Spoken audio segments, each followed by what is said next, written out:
দেশ সন্ধ্যা স্বাগত জানাচ্ছি আমি ফখরুল ইসলাম। গণঅভ্যুত্থান পরবর্তী রাষ্ট্র রাজনীতির পুরনো ছক বদলাতে অন্তর্বর্তী সরকার 10টি সংস্কার কমিশন গঠন করেছে। প্রত্যেকে তাদের চূড়ান্ত প্রতিবেদনও জমা দিয়েছে। কোন পর্যায়ে সেই সংস্কার, কি ভাবছে রাজনৈতিক দলগুলো? অপরদিকে সাধারণ মানুষের কৌতূহল আছে আগামী জাতীয় নির্বাচন নিয়ে। সংস্কার কতদূর, এই শিরোনামে আমরা কথা বলবো। আমাদের সঙ্গে সরাসরি উপস্থিত আছেন স্টুডিওতে দুজন অতিথি, আমরা তাদেরকে পরিচয় করাবো। এম এ আজিজ, সিনিয়র সাংবাদিক ও কলামিস্ট আছেন। মীর শরাফত আলী সপ্পু, স্বেচ্ছাসেবক বিষয়ক সম্পাদক, বিএনপি। দুজনকে স্বাগত জানাচ্ছি। শুরুতে এম এ আজিজ, আপনার কাছে আমি আসতে চাই। সংস্কারের 10টি কমিশন হয়েছে, তাদের চূড়ান্ত রিপোর্ট দেওয়া হয়েছে এবং সেগুলো রাজনৈতিক দলগুলোর কাছ সাথে এরপরেও কয়েক দফা বৈঠকও হয়েছে সরকারের, এবং রাজনৈতিক দলগুলো আসলে কতটুকু সংস্কার চাই নিয়ে আসলে গণমাধ্যম বা বিভিন্ন মাধ্যমে কথা বলা হচ্ছে। সংস্কার আপনার কাছ থেকে জানতে চাই কতটা সংস্কারের কথা আমরা এগোচ্ছি, যেহেতু নির্বাচন নিয়ে মানুষের মধ্যে কৌতূহল আছে। ধন্যবাদ। এখন সংস্কার 6টা সংস্কার কমিশনের এর ভিতরে নিয়ে আর একটা কমিটি করছে, তার প্রধান স্বয়ং চিফ অ্যাডভাইজার। জি। তো এটার একটা বৈঠক, তারা যতগুলো সংস্কারের প্রস্তাবনা এসেছে তার ভিতরে কিছু টিক মারা, অর্থাৎ এমসিকিউ পরীক্ষা, অর্থাৎ রাজনৈতিক দলগুলো এমসিকিউ পরীক্ষার জন্য ডাকা হয়েছে। তারা টিক মারছে, কেউ টিক মারে নাই, কেউ ডিটেল করছে, ইত্যাদি ইত্যাদি। অর্থাৎ এই প্রসেসটা কিন্তু সন্দেহ তৈরি করেছে। এখনও কিন্তু বলা হয়েছে যে ইলেকশন ডিসেম্বরের মধ্যে হবে, না হলে বেশি সংস্কার হলে জুনের মধ্যে হবে। কিন্তু কেউ কিন্তু আমলে নিচ্ছে না এটা, যে জুনের ভিতরে যে ইলেকশন হবে এটাও কিন্তু মানুষ বিশ্বাস করছে না। কারণ রাজনৈতিক দলগুলো ধরেন জুনই যদি নির্বাচন হয়, কথার কথা শেষটাই তৈরি, তাহলে তো একটা রোড ম্যাপ থাকতে হবে, সে রোড ম্যাপও দিচ্ছে না। আর ইলেকশন কমিশন তো আপনার শিডিউল দিবে, সেটা তো পরের ব্যাপার। আগে ইলেকশনের তো রোড ম্যাপটা আসতে হবে, সেটাও হচ্ছে না। সংস্কার নিয়ে আসে। এখন ধরেন সংস্কার তো চলমান ব্যাপার। ধরেন আমরা জন্ম নিয়েছি 54-এ, আমি এখন মানসিক যে পরিবর্তনটা ঘটেছে, মনোজগতের যে পরিবর্তন ঘটেছে, মানুষের যদি পরিবর্তন না ঘটে আপনার সংস্কার করে কতটুকু সেই চলমান জায়গায় কতটা অগ্রগতি আপনি দেখছেন? আমি দেখছি যে এখনো প্রিমিটিভ স্টেজে আছে। আচ্ছা, বল অন্তর্বর্তীকালীন সরকারের হাতে আছে, অর্থাৎ এমসিসি কোশ্চেন দিছে, সবাই তো আর টিক না এটা দেয় নাই। উনি তো প্রধান উপদেষ্টা একবার তো টেলিভিশনে বলল যে টিক দিয়েছে, সেটাও আমরা প্রকাশ করে দেবো অনলাইনে। যে দেয় নাই, রাজি হয় নাই, তারটাও দেব। যে আধা দিছে তাও দেবো। যতটুকু সংস্কার হয় ততটুকু সংস্কার, নির্বাচন হব, তারা সংস্কার না চাইলে হবে না, সবই কয়। হ্যাঁ, তো এগুলোকে রাজনৈতিক দলগুলোকে এই যে কনফিডেন্সে না নেওয়া, রাজনৈতিক দলগুলো আপনি একটা ইস্যুতে না করলো আপনি পাবলিক করবেন কেন? আপনি তাহলে সংস্কার কমিশন করছেন কেন, কমিটি করছেন কেন? আপনি হার্ট টু হার্ট কথা বলেন। প্রথম থেকেই আমার কাছে মনে হয়েছে রাজনৈতিক দলগুলোকে কনফিডেন্সে নেওয়া, রাজনৈতিক দলগুলোকে অ্যাভয়েড করে চলছে এই অন্তর্বর্তীকালীন সরকার। তারা আপনি দেখেন বৈঠক তো হয়েছে, দফায় দফায় বৈঠক হয়েছে। হ্যাঁ, দফায় দফায় বৈঠক হয়েছে, খবর নিছে, বৈঠক হয়েছে। এই বৈঠক তো হলো না। একবার হয়েছে কি 9টা পার্টির বৈঠক হয়েছে। বৈঠক হয়েছে আপনার এক একজন 10 মিনিট 20 মিনিট করে সময় পাইছে। এটা কোনো ডায়ালগ? বলা হয় আলোচনা হলে সব পার্টিকে দেখেন না, ডেকে গোল টেবিল বসেন না, বসে একটা একটা করে আলোচনা করেন। ধরেন ইজি ওয়ে ছিল, বিএনপি আপনার 31 দফা দিয়েছিল, সেখানে ঘুরে ফিরে দেখেন সংস্কারগুলো কিছু কিছু টুকটাক পার্থক্য ছাড়া কিন্তু ওর ভিতরে আছে। আপনি এটাকে বেসিস ধরতেন, বড় পার্টি জামাতেও পরে সংস্কার কিছু দিচ্ছে, এটা ধরে আপনি এটা নিয়ে রাউন্ড টেবিল বসে যদি এক এক করে শর্ট আউট করতেন তাহলে ইজি হতো না। ওনারা বারবার কমিটি করতেছে, বারবার টিক মারো, ওনারা সংশোধন অর্থাৎ করবে। মাস্টার যেমন করে, মাস্টার ছাত্রদের কাছে পরীক্ষা নেয়, এরকম হচ্ছে। তো এটা তো প্রসেস চলতে থাকবে। এরপরে আপনি দেখবেন অমুক জায়গা বলবে সংস্কার করছে, অমুক জায়গা বলছে এক হয় নাই, এটা নিয়ে আবার সময় কিল করতে থাকবে। সুতরাং আমি তো মনে করি এখনো মানুষ কনফিডেন্সেই নিচ্ছে না যে ইলেকশন কবে হবে। ধারণা করছে হয়তো ডিসেম্বর বা জুন বলছে, এটির উপর আস্থা রাখতেছে, কিন্তু মানুষ বিশ্বাস করছে না ইলেকশন কবে হবে। কারণ রোডম্যাপটা তো দিতে, জুনের ভিতরে যদি ইলেকশন হয় রোডম্যাপ দেয় না কেন? রোডম্যাপটা তো দিতে পারে, ঠিক আছে। শিডিউল যখন দিবে, ইলেকশনের টাইম 3 মাস আগে দিতে হয়, দিবে, ইলেকশন কমিশন দিবে। রোডম্যাপ দেয় না কেন? তাহলে এই জায়গায় তো সন্দেহ। সন্দেহ হোক। আবার বলতেছে, আমি প্রধান উপদেষ্টাকে বলতে দিলাম যে এই দেশ উন্নয়ন করেই সারবো। এই 1 বছরে কি উন্নয়ন করবে উনি বলেন? আপনি কি উন্নয়ন করবে? উনি দেশ উন্নয়নের দায়িত্ব নিচ্ছে অন্তর্বর্তীকালীন সরকার। আপনি ভাই নিরপেক্ষ নির্বাচন হইতে যতটুকু সংস্কার করতে হয় করে আপনি ইলেকশন দেন না। ইলেকশনে জনগণ যাকে ক্ষমতায় আসে বলেন, প্রয়োজনে আপনি এটা ইজিয়েস্ট ওয়ে হতো যে সবাই তো এখন মোটামুটি সংস্কার কমিশনে তাদের কি সংস্কার চায় সেটা রিপোর্ট নিয়েছে, তারপর সেটা নিয়ে আলোচনা করুক না, খোপেন আলোচনা করুক, গোলটেবিল করুক, করে একটা সমাধান আসুক। কিন্তু সমাধান করার মতো রাস্তায় যাচ্ছে না। এরপরে তো নানান প্রশ্ন আছে। দেশের সংবিধান, একটা স্বাধীন দেশ, সংবিধান করতেছেন আপনি একজন বিদেশি নাগরিক দিয়ে। তিনি কি ওই দেশের স্বার্থ রক্ষা করতেছে না বাংলাদেশের স্বার্থ রক্ষা করতেছে বলেন? সংবিধানের মতো মেজর। তারপরে ছাত্ররা বলতেছে গণপরিষদ চাই, ছাত্ররা বলতেছে 71 মানি না, অমুক মানি না, তমুক একে নামাও, একে ধরাও, সবই তো আছে, অনেক জায়গায় অনেক কিছু করতেছে। প্রক্রিয়া কি আপনি কোনো গলত দেখেন? হ্যাঁ, প্রক্রিয়া গলত। এটা এনজিও মার্কা প্রসেস হয়েছে, এটা পলিটিক্যাল সমাধানের পথ হয় নাই। আপনি সংস্কার প্রস্তাব দিছে, প্রস্তাবের ভিতরে আপনি এটাকে সবগুলো সংস্কার কমিশন কতটা একমত হয়েছে, কতটা দ্বিমত হয়েছে, এটা আবার লিখছেন। লিখে এরপরে আপনি এমসিকিউ দিয়ে টিক দিয়েছেন। এটা রাজনৈতিকবিদরা এটা করে? এটা কি পরীক্ষা নাকি, অ্যাডমিশন টেস্ট নাকি? আপনি এমসিকিউ পরীক্ষা নিছেন, টিক দেন, টিক দেন না। ভাই একটা বিষয়ে ধরেন অনেকগুলো পার্টি আছে, একটু সামান্য ডিফারেন্স আছে, আপনি একসাথে বসেন, বসলে তো ডিফারেন্সটা ধরা আসবো পড়ে। আমি আপনার কাছে। আমি মির শরাফত আলী সপু আপনার কাছে আসি যে রাজনৈতিক দলগুলোকে সরকারের পক্ষ থেকে চাওয়া হয়েছে যে তারা কতটুকু সংস্কার চায় সে বিষয়গুলো, এবং সেটি হয়তো ওয়েবসাইটের মাধ্যমে হয়তো প্রকাশ করবেন সরকার। আপনারা কি ভাবছেন, আপনারা সেই প্রক্রিয়া কত দূরে গিয়েছেন, এবং আপনারা কি আপনাদের সেই প্রস্তাবনা দিয়েছেন কিনা যে কতটুকু সংস্কার চান? বিএনপি যেহেতু বলছে নির্বাচন চাচ্ছে, যদিও এটি গণতান্ত্রিক অধিকার। ধন্যবাদ আমাদের ভাই সাংবাদিক। তো আজকে আমি প্রথমে ধন্যবাদ জানাচ্ছি দেশ টিভির দর্শকবৃন্দ এবং আমার বাড়ি মুন্সিগঞ্জ জেলার শ্রীনগর সিরাজদি খানের এই ঈদ উল ফিতরের আজকে সম্ভবত দ্বিতীয় টকশো আপনাদের শুরু হয়েছে। জি, যারা দেখছেন তাদের সবাইকে ধন্যবাদ জানাচ্ছি। আপনি যে আজকে যে টকশোটা আমাদেরকে ডেকেছেন, আমার ভাই, আমাদের সিনিয়র সাংবাদিক আজিজ ভাই, উনি একজন খুব বলিষ্ঠ সাংবাদিক এবং বিগত আন্দোলন সংগ্রামে ওনাদের ভূমিকা খুবই জোরালো ছিল। আসলে কি দেখুন, আমরা কোনো পূর্বেই বলেছি, আপনার এই টেবিলে অনেকবারই এসেছি। এর আগে আমাদের সাবেক ছাত্রদের প্রিন্স ভাই ছিলেন, তার সাথে এসে কথা বলেছি। সংস্কার তো একটা চলমান প্রক্রিয়া, এবং সংস্কার তো আমরা তো সেটার জন্য কখনো আমাদের পার্টি সেক্রেটারি জেনারেল থেকে শুরু করে আমাদের এই ব্যাপারে সবাই আমরা একটি কথা বলেছি যে সংস্কার চলবে। সংস্কার তো আমরা কোনোদিন বাধা সৃষ্টি করিনি। প্রয়োজনীয় যে সংস্কারগুলি, সেই সংস্কারগুলি করে নির্বাচনের একটি রোডম্যাপ অবশ্যই দাখিল করা উচিত। ওই যে আজিজ ভাই যে কথাটা বললেন, আজকেও আমি যে কোনো একটা অ্যাডভাইজারের কাছে শুনতে পেলাম, উনি বললেন যে ডিসেম্বর হয়তো বা 1-2 সপ্তাহ হইতে পারে নির্বাচন হয়ে যাবে। কিন্তু সেটা ঠিকই আছে, কিন্তু মানুষকে আপনাকে বিশ্বাস আনতে হবে। বিশ্বাস আনতে হলে তো মানুষকে আপনাকে একটা রোড ম্যাপ দিতে হবে। সেই রোড ম্যাপগুলোকে আপনাকে জানাতে হবে, তখন মানুষ একটা আস্থা আসবে যে হ্যাঁ নির্বাচন হবে। কারণ আমরা তো আমরা তো পলিটিক্স করি, রাজনীতি করি ভাই, আমরা গ্রামে গঞ্জে তো প্রচুর জায়গায় ঘোরাফেরা করি। ঈদ উল ফিতরের থেকে শুরু করে গত শুক্রবার রাত্র পর্যন্ত আমরা এলাকায় ছিলাম, আমার মুন্সিগঞ্জ ছিল। প্রতিটি জায়গায় আমি প্রতিটি ইউনিয়ন ওয়ার্ডে সব জায়গায় ঘুরেছি। মানুষের কলম সবাই অপেক্ষা করছে যে একটি জাতীয় নির্বাচন। কারণ এই নির্বাচনকে সামনে রেখে এই 16-17 বৎসর আমাদের অসংখ্য নেতাকর্মীরা, আমাদের ইলিয়াস ভাই সহ, আমাদের হিরু ভাই সহ, চৌধুরী আলম সহ আমাদের 600 থেকে 700 নেতাকর্মীকে গুম করা হয়েছে। এবং আমরা বিগত দিনে আন্দোলন সংগ্রাম করেছি।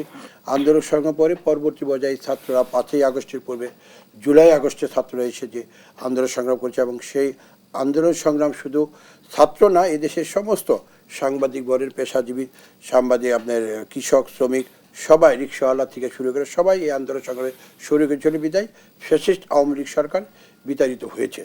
এখন অবিলম্বে একটি নির্বাচনের তারিখ হলে, এবং আমরা সংস্কারের জন্য এই বর্তমান আমাদের পার্টির হাইকমান্ড থেকে আমাদের সংস্কারের জন্য আমাদেরকে ডাকা হয়েছিল, প্রধান উপদেষ্টার এখানে তারা গিয়েছে। কিন্তু ওইখানে যাওয়া আসা যে আপনি আমাকে ডাকছেন আমি আসছি, কিন্তু এখানে থেকে ফলাফল তো আসতে হবে, সেরকম কোনো রকম ফলাফল এখন থেকে আমরা দেখছি না। এই জন্যই মানুষের আজকে সন্দেহ জাগছে যে নির্বাচন কি আদৌ কি সঠিক মতো হবে। তারপরে কিছু আগে দেখলাম যে ছাত্ররা আমাদের স্বাধীনতার সর্বোচ্চ প্রতীক হলো সেনাবাহিনী। সেনাবাহিনী সম্পর্কে যখন সেনাপ্রধান মানে একটা ইনস্টিটিউশন, সেনাপ্রধান সেনাবাহিনী সম্পর্কে যখন কথা বলে, সত্যিকার হচ্ছে এটা আমাদের জন্য খুবই দুর্ভাগ্য এবং আর বলা কখনো শোভনীয় না। কারণ তারা সবসময় এই আন্দোলন সংগ্রামে সেনাবাহিনীর ভূমিকা এবং সেনাবাহিনীর সমর্থন ছিল বিদায় আমরা অতি সহজেই জিনিসটা পেয়েছি। কারণ ফ্যাসিস্ট যেভাবে আমাদের উপরে বসেছিল সেটা থেকে আমরা উদ্ধার হয়েছি, সেটা পেয়েছি।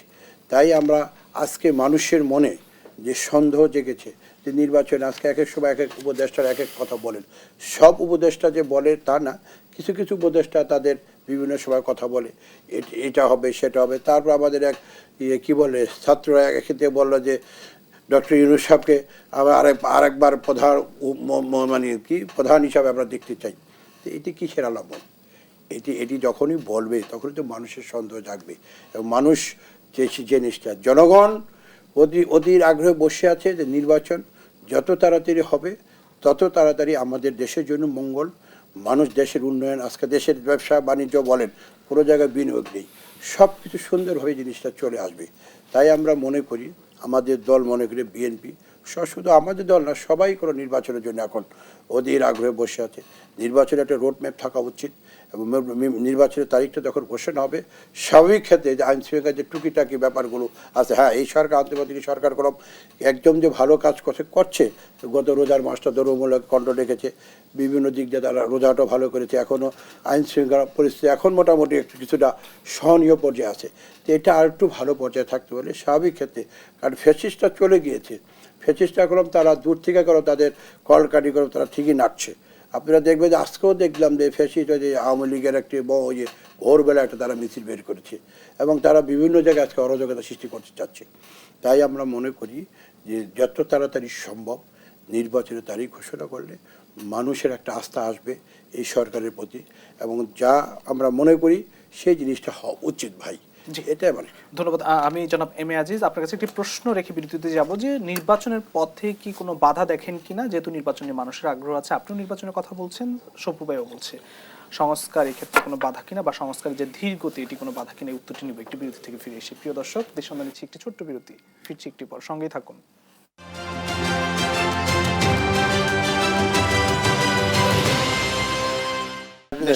স্বাগত জানাচ্ছি। আমরা সরাসরি যেতে চাই জনাব এম এ আজিজ, আপনার কাছে যে প্রশ্নটি ছিল যে নির্বাচন আসলে এই মুহূর্তে বাধা কোথায় দেখেন? দেখেন, বাধা যেসব আলোচনাগুলি ছাত্রদের মুখে দু একটা পার্টির মুখ থেকে আসছে, এটা একটা বাধা। আমি বলি, যেমন জামাতে ইসলাম ছাত্রদের মতোই আপার হাউজের ইলেকশন আনুপাতিক হারে চায়, সেখানে বিএনপি বলছে যে না, লোয়ার হাউসে যেটা হবে সেই অনুপাতে আপার হাউস হবে, একটা বাধা। দুই, ধরেন ছাত্ররা বলে যে আগে গণপরিষদ, শেষে আবার বলছে যে না, গণপরিষদ নির্বাচন হবে, ওইটাই আলটিমেটলি সংসদ হবে। এখন এটা তো জনগণ মানবে কি মানবে না এটা নিয়ে তো মাথা ব্যথা নেই। যেমন ধরেন আমাদের যে ৭১ সালে যে ৭০ সালে যে নির্বাচিত হয়ে পাকিস্তানে এমএনএ এবং এমপি হলো, এই বিতর্কটা কিন্তু এখনো ছিল যে পাকিস্তানের এমপি দিয়া সংবিধান করা হয়েছে, এই বিতর্ক ছিল। এই আপনি যদি এখন যদি আপনার এই নির্বাচনের মাধ্যমে আপনার ওই কমিশন করেন, আপনার কি কয় সংসদ করেন, তাহলে সে সংবিধান করেন, বিতর্ক থাকবে। তারপরে সংবিধান মানি না, হ্যাঁ, এটা সমস্যা। দুই হলো, ভারত থেকে বলা হচ্ছে বারবার যে অংশগ্রহণমূলক নির্বাচন সরকার হলে তাদের সম্পর্ক করবে, এটা একটা বড় প্রেশার। তো সুতরাং এখানে রাজনীতিতে কিন্তু বাংলাদেশে দুইটা ভাগ হয়ে গেছে। একটা হলো যে ধরেন জামাতের সুরে কথা বলতেছে ছাত্ররা এবং এবি পার্টি, এইটি ব্রডলি দেখা যায়। আর বিএনপি তো প্রায় ৩২-৩৩টা দল নিয়ে একসাথে, বামরাও বা বিএনপির লাইনে আপে আছে, তারা নির্বাচন চায়, যারা অংশগ্রহণ করবে তারা। এখন আওয়ামী লীগ আপনার নিষিদ্ধ চাচ্ছে এক পক্ষ, এই পরিষ্কার, হয়তো ছাত্রদের দিয়ে বলানো হচ্ছে। এখন নিষিদ্ধ বিএনপি নিষিদ্ধের পক্ষে না, গণতান্ত্রিক দেশে যে পার্টি থাকবে, পার্টি যদি বিচারে নিষিদ্ধ হয় হতে পারে, তো ওটা একটা সমস্যা আছে। সুতরাং এইসব সমস্যাগুলো তো আছেই। এছাড়া যেটা আমার কাছে মনে হয়, এই সরকারেরও একটা অংশ নির্বাচন লিঙ্গার করতে চায়। কেন মনে হচ্ছে? কারণ সরকার এখানে থাকলে অনেকের সম্পর্কে ভুয়া কথা প্রমাণ দিতে পারবো না, ছাত্ররাও টাকা পয়সার মালিক হচ্ছে, এদের ভিতরেও কেউ কেউ মালিক হচ্ছে, এটা একটা। তারপরে একটা ক্ষমতার গরমের চেয়ার, এটার তো একটা দাম আছে। হ্যাঁ, আগে তো এও করতে, ছাত্ররা যে এখন পার্টি করছে, এখন তো শোনা যায় তারা শত শত কোটি টাকার মালিক। এখন ব্যবসায়ী তো যেগুলো অলিগার্ক তৈরি করছিল ফেসিবাদী সরকার, শুধু ইল্লাক হচ্ছে সালমান রহমানের, এছাড়া কেউ গ্রেপ্তার হয়েছে, কেউ বিদেশে চলে গেছে, কেউ দেশেই আছে, কেউ কাদের কোনো সমস্যা হয়েছে? তারা তো টাকা যেখানে দিলে, টাকা দিলে আরামে থাকা যায়, সেখানে দিচ্ছে তো তাদের তো কিছুই হচ্ছে না, তাদের তো গ্রেপ্তারও হচ্ছে না, কিছুই হচ্ছে না তাদের। হ্যাঁ, সুতরাং এই জন্য বলছি যে এই যতক্ষণ থাকা যাবে ততক্ষণ একটা পক্ষ তো টাকা পয়সাও কামাইতে পারবে। দ্বিতীয়টা হচ্ছে যে তাদের ধারণা যে যদি এই সময়টা ইলেকশন পিছায়, তাহলে ছাত্রদের দল সংগঠিত হবে, জামাতও সংগঠিত হওয়ার সুযোগ পাবে। কিন্তু ভেরি ইন্টারেস্টিং, ছাত্ররা কিন্তু ছোট হয়ে আসতেছে, এবং আগামী যদি আপনার জুনেও নির্বাচন হয়, আপনি দেখবেন এই ছাত্ররা ক্যান্ডিডেট দেওয়া মুশকিল হবে। এবং আওয়ামী লীগের যে আমি নির্বাচনের সময় যেমন 300 সিটেই ঘুরে ফিরে প্রার্থী দিয়েছে, একটারও জামানত থাকে নাই, এদের দুর্ভাগ্য তাই হবে। এবং আমার কাছে এই জায়গায় দুর্ভাগ্য একটাই, যে স্কুল থেকে শুরু করে ইউনিভার্সিটির ছাত্ররা আজকে সরকার চালানো ব্যস্ত, এরা সবগুলো রাজনীতিতে পরিত্যাজ্য হবে। তারপরে দেখবেন যে এইগুলো সব ফ্রাস্ট্রেশনে ভুগবে। আমি আসবো জনাব মীর শরাফত আলী সুপু, আপনার কাছে আসতেছি। আসলে নির্বাচন এই মুহূর্তে বাধা কোথায় দেখেন? কারণ যেহেতু সরকার তো প্রধান উপদেষ্টা বলেছেন চীন সফরের আগে যে নির্বাচন ডিসেম্বর থেকে জুনের মধ্যেই হবে, মানে আপনার কি এরপরও কি নির্বাচন নিয়ে কোনো শঙ্কা আছেন? ধন্যবাদ। নির্বাচন যদি আপনার বাধা, তো আমরা তো দেখছি, কিন্তু জনগণ তো সেটা বাধা মনে করছে। এই যে আমি যে আপনাকে আমি কিছুক্ষণ আগে বললাম যে আমি ঈদুল ফিতর, ঈদের শুভেচ্ছা যে এলাকায় জনগণের মাঝে গিয়ে ওই গ্রামগঞ্জের লোক, তারা তো তাদের একটি প্রশ্ন যে ভাই নির্বাচন কবে হবে, নির্বাচন কি আদৌ হবে, অনেকেই জানতে চায়। আমরা ব্যবসা করি, কী অবস্থা হবে, ব্যবসার কী অবস্থা হবে, এই সন্দেহগুলো তো পাপ জনগণের। কারণ এই সরকার, এই বর্তমানে যে আজিজ ভাই যে কথাগুলি বললেন, এই যে যে যে বিভিন্ন তাল বাহানার কথাবার্তা, এক উপদেষ্টা একজন এক কথা বলে, তারপরে যে ছাত্ররা যে কথাগুলো, আপনি ফকুল সাহেব ধরেন, আপনি এখানে আছেন, এই যে ছাত্ররা, আমরাও তো ভাই 90 সালে ছাত্র আন্দোলন সংগ্রাম করেছি, এরশাদকে তো আমরাও তো সেই সময় আমি ঢাকা কলেজে ভেবেছিলাম, সেই সময় আমরা তো আন্দোলন সংগ্রাম করে এরশাদকে পতন করেছি। কিন্তু আমরা কি তখন চেয়েছি যে আমাদেরকে এই মন্ত্রী করতে হবে, আমাদেরকে ওইখানকার চেয়ারম্যান করতে হবে, আমাদেরকে এই পদ দিতে হবে, আমাদের এই পিএসসির মেম্বার করতে হবে, আমাদের এখানে করতে হবে? এটা কি চেয়েছি আমরা? কখনো নয়। মাথায় চিন্তাই তো আসে নাই যে এটি করতে হবে হয়তো। তখন তো অনেক ক্ষমতা তো ছিল, আমাদের ছাত্ররা তো ছিল, স্বাভাবিক ক্ষেত্রে নামডাক, জেলে ছিলাম, আগে থেকে নামডাক ছিল, সবাই অনেকে সমূহ করতে, কিন্তু তারপরে তো আমরা চিন্তা করি নাই দরকারটা কি। কিন্তু আজকাল এই ছাত্ররা, আপনি যান এখন যে কোনো সচিবের দপ্তরে যান, যে কোনো এক সচিব আমাকে রোজার মাসে আমি ছিলাম বাইরে, তখন আমার বললো যে ভাইরে আমরা খুব অতিষ্ঠে আছি, কেন ছাত্ররা এসে আমাদেরকে থ্রেট করতেছে, এটা করতে হবে, এটা দিতে হবে, যে কোনো নাম বলবো না। এমনি করে আপনি যান সচিবালয়ে যান, যেখানে দেখেন যে কী অবস্থা, সব জায়গায় তারা যে অবস্থা সৃষ্টি করেছে। এই যে আজিজ ভাই যে কথাটা বললেন, ঠিকই তো বলছেন, তারা 6 মাস কেন, তারা 1 বছর পর দেখেন না, তাদের খুঁজে পাওয়া যাবে একজনের। এখন যে অবস্থা সৃষ্টি হয়েছে শুধু ঢাকা শহরে, ঢাকা বিশ্ববিদ্যালয়ে স্বাভাবিকে থাকলে বিভিন্ন স্কুল করে, তাও কি তাদের মধ্যে দেখেন 2টা 3টা গ্রুপিং। তো এই পরিস্থিতিটা সৃষ্টি করেছে। এখন এই অন্তর্বর্তী সরকারের প্রধান উপদেষ্টা সহ যারা দায়িত্ব আছে, তার মধ্যে সেনাপ্রধানকে নিয়ে যে কথাটা বলো, কতটুকু দুঃসাহস, এটা তো বিরাট পরিকল্পনা মাখি করেছে। এটা আমাদের সেনাবাহিনী তো আমাদের একটা স্বাধীনতা সার্বভৌমত্বের প্রতীক। এখানে কথা বলা তো করে, এখানে এই ইনস্টিটিউশন যদি আমরা এটাও বিতর্কিত করে ফেলি, তাহলে দেশ কোথায় যাবে বলেন? দেশ কোথায় যাবে, কোথায় যা দাঁড়াবে? আমাদের তো বসতে হবে, জানতে হবে। এখন যা ইচ্ছা তাই আমরা আবদার করব, বলবো, এটা করব, সেটা করব, এটা তো কখনো সময় না। উনি তো ওনারা সেনাপ্রধান যেটা বলেছেন, সেনাবাহিনী যেটা কাজ করছেন আমাদের পাশে, আমাদের আইন শৃঙ্খলা রক্ষা বাহিনীর পাশাপাশি দেশের আইন শৃঙ্খলার জন্য যা যা করে তারা করছে। তো এই জিনিসটা তো কারোর জন্য শোভনীয় না। সেই জন্য আমরা বলেছি যত দেরি হবে, যত লেন্দি করবে, যত করবে নির্বাচন করবে, সমস্ত ক্ষেত্রে জটিলতা সৃষ্টি হবে, আরও জটিল হবে। তো সেই জন্য আজকে এই নির্বাচনকে নিয়ে আপনি ধরেন এই শেখ হাসিনা আজকে ধরে 2014 সালে নির্বাচন, 18-24 নির্বাচনগুলি যে ভিতরে মানুষ ভোট দিতে পারেনি, এবং শেখ হাসিনা সেটা এখন হারারে আওয়ামী লীগের লোকরা বুঝতে পারছে যে আমরা কি ভুলটা করেছি, তাই না? এই জিনিসগুলো আমাকে আজকে দেশটাকে দুর্নীতির আজকে পাহাড় করেছে। এই দুর্নীতির জন্য আজকে শেখ পরিবারের যারা ছিলেন তারা সব নিরাপদে ওই ভারত বলেন যে কোনো জায়গায় আজকে সদ্য নামে হিন্দু নাম দিয়ে তারা এখানে ভারতে বসে ক্যালকাটায় বসে আছে। আজকে আমাকে এক ছেলে বলল ক্যালকাটা গেছে সমস্ত সবাই, জাহাঙ্গীরের যে মেয়র কি বলে আপনার গাজীপুরের মেয়র সহ অনেকে পুলিশ অফিসাররা সব তারা আজকে ওইখানে। তো আজকে আমরা যারা আসছি এই বর্তমান সরকারের ফ্যাসিবাদী শেখ হাসিনার বিচার বাংলাদেশ এবং তার সাথে যারা যারা ছিল, যারা এই গণ-অভ্যুত্থান যারা গণহত্যা করেছে তাদের বিচার অবশ্যই করা উচিত, এবং সেটা অবশ্যই আমাদেরকে মনে রাখতে হবে। না হলে জনগণ কোনো আমাদের এই দেশের জনগণ কোনো কাউকে আমাদেরকে রায় করবে না। এই দেশের জনগণ সবই পারে, আপনাকে জুতার মালাও দিতে পারবে আর ফুলের মালাও দিতে পারবে। সেই জন্য আমাদের এই জিনিসগুলো খেয়াল রাখতে হবে। সত্যিকার অর্থে কথাটা শুনতে খারাপ দেখা যায়, কিন্তু আমি সবাইকে এই করে বলছি, আমরা তো রাজনীতি করি ভাই, আমরা তো পাবলিক সেন্টিমেন্টটা বুঝতে পারি, কারণ আমরা একদম রোড লেভেলে রাজনীতি করি। আমরা কোনো যে ঘরে বসে তা নয়, রোড লেভেলের সাথে যোগাযোগ আছে সব জায়গায়, মানুষের ভাষা বুঝতে পারি, মানুষ কী বলতে চায়। মানুষ এখন একটি কারণ কোনো একটি দাবি যে আমাদের নির্বাচনটা সঠিক সমাজে আমাদের ভোটটা দেন, দেশের একটি স্থিতিশীল অবস্থা হোক, ব্যবসা বাণিজ্য হোক, মানুষ স্বস্তিতে বসবাস করতে চায়। এই আলোচনা আমরা ফিরবো একটু বিরতি থেকে ফিরে এসে। প্রিয় দর্শক, দেশ সন্ধ্যা নিচ্ছে আরও একটি বিরতি, ফিরছি একটু পর, সঙ্গেই থাকবেন।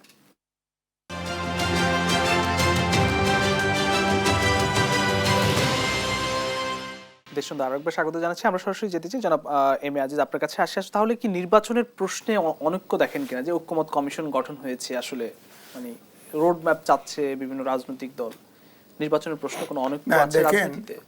তাদের যার যার পজিশন থেকে সামনে নির্বাচন হতে পারে, একটা বার্গেনিং ইস্যু তো থাকবেই, কিন্তু আপনি আন্তরিকভাবে এটা সেটেল করতে চাইবেন, তো সেটেল তো করতে চাচ্ছেন না, এই চাপটাও তো নাই। হ্যাঁ, আপনার স্বাধীন ছেড়ে দিচ্ছেন, দেশ চালাবেন স্বাধীন ছেড়ে দিচ্ছেন, যে প্রশাসন ঠিক নাই, পুলিশ ঠিক নাই। তাহলে এই যে ডিসি বানাইছে, ডিসি বানালো 64টে ডিসি, তার ভিতরে প্রায় 30টে ডিসি ওএসডি বা আপনার তুলে আনলেন, নাকি ফেসিবাদের দোষ। তো আগে দিলেন কেন? তাহলে স্বস্তিতে তারা কাজ করবে কেমনে? পুলিশ এসপি পজিশনে আপনি তাকে পদায়ন করছেন, তারা গ্রেপ্তার করে নিয়ে গেলেন। তা আপনি 8 মাসে কি করলেন? আপনি তদন্ত করে যারা ক্রিমিনাল তাদেরকে আপনি বিচারের কাঠগড়ায় নেন, আর যাদেরকে সাধারণ ঘোষণা করে আপনি তাদেরকে কাজে লাগান। কারো তো আস্থা নাই। আপনি চিন্তা করেন, রাজনীতিবিদ থেকে শুরু করে প্রশাসন বলেন, পুলিশ বলেন, ব্যবসায়ী বলেন, এ ধরেন এই যে অন্তর্বর্তীকালীন সরকার রাষ্ট্র চালাবে কেমনে? ঐক্য আছে কিনা রাজনীতিতে? আসলে আমি তো মনে করি যেটুকু সমস্যা আছে এটা সমাধান করা যায়, কিন্তু ছাত্ররা, এটা আমার ধারণা যে চিফ অ্যাডভাইজার অর্থাৎ অন্তর্বর্তীকালীন সরকার ছাত্রদের যে পার্টি রাজনীতি করেছে, তারা যে দাবিগুলি করছে তাদের দিয়ে আমি একটু আরেকটা প্রশ্ন করতে চাই যে দেশের আইন শৃঙ্খলা পরিস্থিতি এখন অগ্রগতির দিকে এগোচ্ছে কিনা? না, অগ্রগতির দিকে দেখেন, এই যে মারামারি হলো, আজকে 2টা খবর আছে, আপনাদের টেলিভিশনে দেখছি, মারামারি হচ্ছে তো। অর্থাৎ কেউ এই সরকারকে বিবেচনায় নিচ্ছে না তো। হ্যাঁ, ঘুষ দুর্নীতি এখন রেট বেড়ে গেছে, সব সমস্যা, ঘুষ ছাড়া কোনো কাজ হচ্ছে না, রেট বেড়ে গেছে। তো কি লাভটা হয়েছে কি আমি তো জানি না। এই যে ধরেন আজকে কোর্টের ভিতরে প্রায় 50-60টা উকিলরা জেলে ঢুকাই দিয়েছেন, আপনি অন্য পানিশমেন্ট দিতে পারতেন, এই যে ঢালাও জেলখানায় দিয়ে দিলেন, হয়তো বেলও পরে দিবেন। আপনি তাদের স্ট্রিকচার দেন, তাদের ফাইন করেন, প্রয়োজনে আপনি অন্য সিস্টেম কোর্টে আইনে যেটা পারমিট করে কিছু করতেন। একবারে আপনি এত লোকরে জেলে দিলেন, তারা ওখানে স্লোগান দিছিল, আচ্ছা দিছে, তাদেরকে আপনি অন্যভাবে যে আর যদি এইরকম অপরাধ করে তার সনদ বাতিল বা অমুক বাতিল একটা কিছু সেট করে আটকা দেন। আপনি এগুলো মেসেজটা হচ্ছে উচ্ছৃঙ্খলতা, অর্থাৎ দেশের নিয়ন্ত্রণ নাই। শেষ কথা এই জন্য আমি বলছি, শেষ কথা হচ্ছে যেহেতু কোনো জিনিসই সঠিকভাবে চলছে না, এবং জনগণ একটা সরকার থাকলে জনগণের আস্থা থাকতে হবে। জনগণেরও সেই আস্থা নাই, একটা অনাস্থা, দেশে ব্যবসা নাই, বিনিয়োগ নাই, কিচ্ছু নাই, কিচ্ছু নাই। কারণ অন্তর্বর্তীকালীন সরকারের বিদেশি ইনভেস্টমেন্টও নাই। এ পর্যন্ত $2.1 বিলিয়ন প্রফেসর ইউনূস আশ্বস্ত হয়েছে এই লোন আসবে, এক পয়সা আসেনি, সব আশ্বাস, সব আশ্বাস। চীনে গেল ভ্রমণে, আমরা ভাবছিলাম বোধ হয় ছাপ্পর ফাইরে দিবে, এই চীনেও আপনার $23 মিলিয়ন আছে। এটা কোনো তিস্তা নিয়ে কথা নাই, রোহিঙ্গার সমস্যা নাই। এখন রোহিঙ্গার সমস্যা নাকি কেউ জান্তা বলছে, কোথায় নেবে? জান্তারদের কাছে তো 80% ভূমিই নাই, আপনি জান্তার সাথে ব্যবহার করতেছেন, কোথায় নেবেন? আরাকান আর্মি যদি এগ্রি না করে নেবেন কেমন? দখলে কার কাছে দিচ্ছেন? এই জন্য আমি বলছি যে একটা মিনিমাম সংস্কারে ইমিডিয়েটলি যতটা সম্ভব দ্রুত আমার মনে হয় নির্বাচনটা দিয়ে দেওয়া উচিত। এরা পারছে না। ধন্যবাদ। শরাফত আলী সুপু, আপনার শেষ কথা জানতে চাই, শেষ পর্যন্ত। আমি কি কথা তো ঘুরে ফিরে একটা আইন শৃঙ্খলা পরিস্থিতি, নির্বাচন করতে গেল আইন শৃঙ্খলা পরিস্থিতি, সেই জায়গায় আমরা কতটা উন্নতি করতে পেরেছি? সবচেয়ে গুরুত্বপূর্ণ কোশ্চেন এই জিনিসটা করেছেন। একটা নির্বাচন যখন করতে হবে তখন অবশ্যই আপনি আইন শৃঙ্খলা বলতে পুলিশ, কারণ আপনি পুলিশ হলো আইন শৃঙ্খলার মেন হোতা। এই যে সেনাবাহিনী তারা হলো সহযোগী, সেনাবাহিনী, আনসার, বিডিআর তারা সহযোগী, কিন্তু আসল কাজটা করবে হলো পুলিশ। এই পুলিশ সংস্কার, পুলিশকে কীভাবে সামনে মাঠে নামা যায়, কীভাবে তাদের যে কাজ করা যায়। এই যে ভাই একটা যে কথাটা বললেন আজিজ ভাই, হ্যাঁ আপনি একজন পুলিশ অফিসারকে পোস্টিং দিলেন, জেলার একটা এসপি দিলেন, একটা ওসি দিলেন, যে কোনো, কিন্তু তারপরে তাকে নিয়ে আসে, তার নাকি ওই অপবাদ দিল। যেমন আমি একটা ছোট্ট একটা উদাহরণ দিই, যেমন যে আশুলিয়া থানার ওসি, এই নাকি কি কী বলে ছাত্রলীগের কি ফেসবুকে দেখছে ছাত্রলীগের কি দোষ সেই আসল বিষয়, এটার জন্য তাকে বেচারা অফিস করতে দিচ্ছে না। তাহলে সে আশুলিয়ার মতো জায়গা, সাভারের মতো জায়গা, তো সে, আমি যতটুকু জানি, সে আমার ঢাকা কলেজেরই ছাত্র ছিল এবং সে ভালো একজন ক্যাপাবল অফিসার, তাকে এখানে কাজ করতে হবে। তাহলে কীভাবে আশুলিয়া, সাভার এইসব এলাকায় ওসি যদি ঠিক মতো সঠিক কাজ না করতে পারে, তো কীভাবে আইন শৃঙ্খলা ঠিক থাকবে, কীভাবে থাকবে? আজকে সব জায়গায় পুলিশের মধ্যে আতঙ্ক বিরাজ, এই বুঝি এখন আমার টানা ছড়ে যাচ্ছে, এই বুঝি আমি উড্ডো করে নিচ্ছে। এই যে জিনিসগুলি হচ্ছে, এখান থেকে আমাদের বের হয়ে আসতে হবে। এখানে একটি ভালো পরিবেশ সৃষ্টি করতে হবে আইন শৃঙ্খলা পুলিশকে তার কাজ করার জন্য।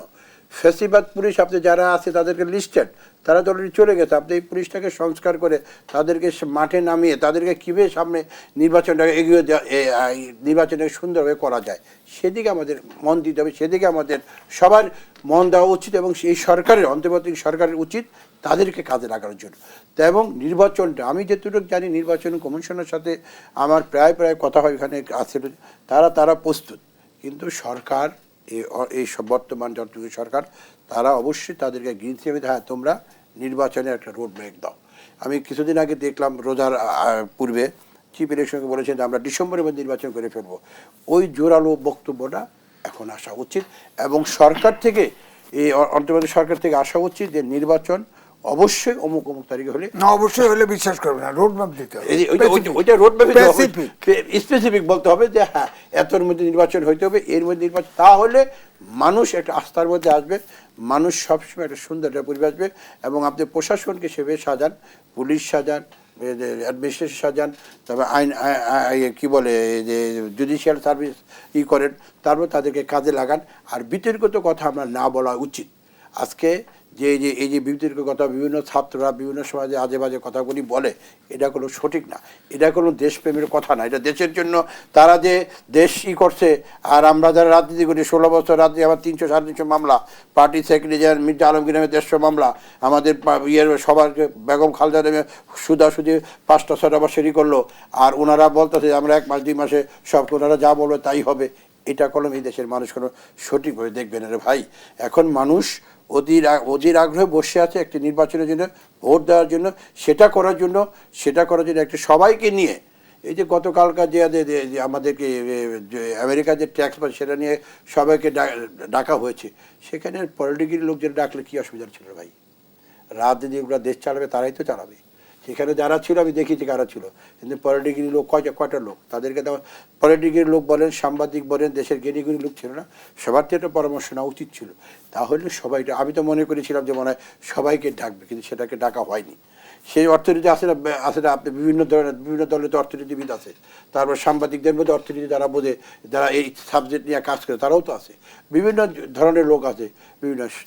এই জন্যই আমরা মনে করি দেশটাকে একটা সামনের দিকে নিতে হলে দেশটাকে আমাদের কারণ ফেসিবাদ 16 বছর যা করে দিয়ে গেছে, এখন আমরা যদি সেখান থেকে পুনরুদ্ধার করতে হয় তাহলে আমাদেরকে একটি সঠিক গাইডলাইন থাকা উচিত, সঠিক পথে দেওয়া উচিত এবং নির্বাচনের নির্দিষ্টভাবে বলা উচিত যে নির্বাচন মুক্ত তারিখে হবে। আপনারা প্রশাসন তখন এবং পুলিশ প্রশাসনকে আমি মনে করি তাদেরকে সই করতে হলে তাদেরকে আশ্বস্ত করতে হবে যে তোমরা যেখানে আসো তোমরা নির্ভয়ে কাজ করো, তোমাদের কোনো ই করা হবে না। কেন গভর্নমেন্টের এত গোয়েন্দা সংস্থা আছে, সংস্থারা তারা ক্লিয়ারেন্স নিয়ে তারা বিভিন্ন জায়গায় পোস্টিং হচ্ছে না, কেন ফেসিবাদ তারা এখানে আসবে? শেষ করতে হবে। ঠিক আছে, ধন্যবাদ। আমি আপনার এই অনুষ্ঠানের মাধ্যমে আমি অন্তর্বর্তীকালীন সরকারের কাছে আবারও জানাচ্ছি নির্বাচনের তারিখ ঘোষণা করে ভোট দেন এবং আমরা মনে করি দেশের এই ছোটোখাটো টুকিটাকি জিনিসগুলো সব, হ্যাঁ এই সরকার যে ভালো কাজ করছে তারা ভালো কাজ করছে। রোজার মাসটা ছিল, রোজার মাসটা মানুষ শান্তিতেই করছে, দ্রব্যমূল্যদামের সহনীয় পর্যায়ে ছিল, আইন শৃঙ্খলা রক্ষায় ভালোই ছিল। হ্যাঁ সেটা তো হবে, বিভিন্ন জায়গায় আমাদের দেশে এত মানুষ, এর মধ্যে ঝাই ঝামেলা হবে, কিন্তু এই জিনিসগুলি করা উচিত। মীর শরফত আলী সপু এবং এম এ আজিজ দুজনকে আবার ধন্যবাদ জানাচ্ছি। প্রিয় দর্শক, দেশ সন্ধ্যা আজ এখানে শেষ করতে হচ্ছে, আবার দেখা হবে আগামীকাল একই সময় অন্য কোনো অতিথিদের নিয়ে। সে পর্যন্ত সবাই ভালো থাকবেন, সুস্থ থাকবেন। শুভ সন্ধ্যা।